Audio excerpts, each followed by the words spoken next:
মানুষ যখন সব কাজ করতে অসমর্থ হয় তখন সব দার্শনিক কথাবার্তা বলে। আজকে পুলিশ প্রশাসনের বিশ্বাসযোগ্যতা এবং যোগ্যতা দুটোই তলানিতে ঠেকে গেছে পশ্চিমবাংলায়।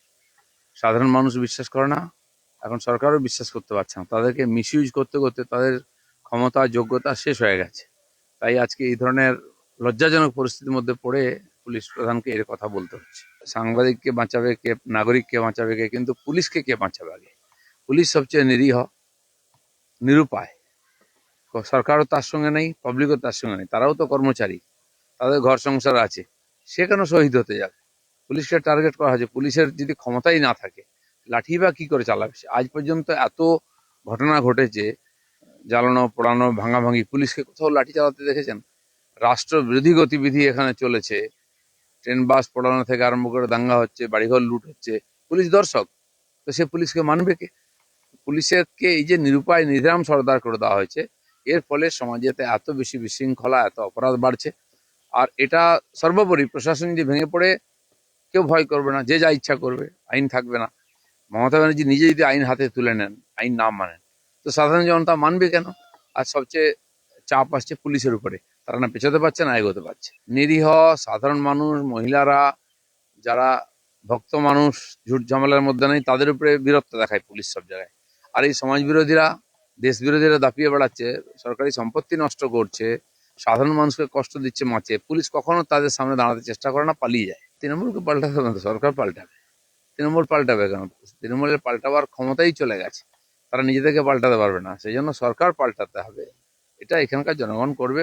মাননীয় প্রধানমন্ত্রী বারবার বলছেন, এখানে এসে এই যে উন্নয়নের ডালি উনি নিয়ে আসছেন এখানে, সাধারণ মানুষের জীবনকে গতিশীল করার জন্য এত ট্রেন, যাতায়াত ব্যবস্থা, সড়ক, জল পরিবহন, সবকিছু সুবিধা দেওয়া হচ্ছে, যেটা 10 বছর 15 বছর আগে করা হচ্ছিল, কেউ করেনি, সেটা আজকে মোদিজিকে করতে হচ্ছে।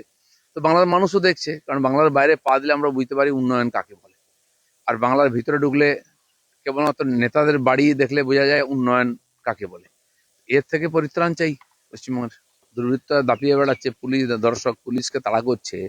কোন শিল্পপতি নিজের টাকা পয়সা নিয়ে এসে নিজের প্রাণ রিস্ক নিয়ে এখানে কাজ করবে? আজ উড়িষ্যা গভর্নমেন্ট পাশেই, গত 1-1.5 বছর সরকার হচ্ছে, দেখুন পুরো সিস্টেম পাল্টে ফেলেছে। পশ্চিমবাংলার বহু শিল্পপতি ওখানে গিয়ে জমি নিয়ে সেখানে কাজ শুরু করে দিয়েছে অলরেডি।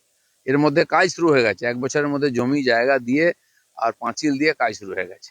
অন্যান্য বড় কোম্পানি এখান থেকে গেছে, কটকের কাছে ওরা, যেখানে পুরো শিল্প তালুক করেছে, শুরু হয়েছিল আগেই, কিন্তু তার পুরোপুরি রূপ দিয়ে জমি হাতে তুলে দেওয়া হচ্ছে সমস্ত সুবিধা সহ।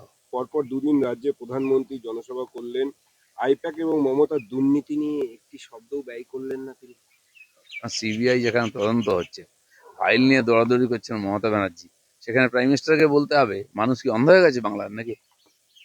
ওই যে সিঙ্গুরেতে প্রধানমন্ত্রী শিল্প নিয়ে একটি শব্দও বলেননি, কোথায় শিল্পের বার্তা তো কিছু দিলেন না। না, যা হবে, আগে তো উনি বলেছেন যে এখানে আইন শৃঙ্খলা না হলে শিল্প হবে না, সরকার হবে।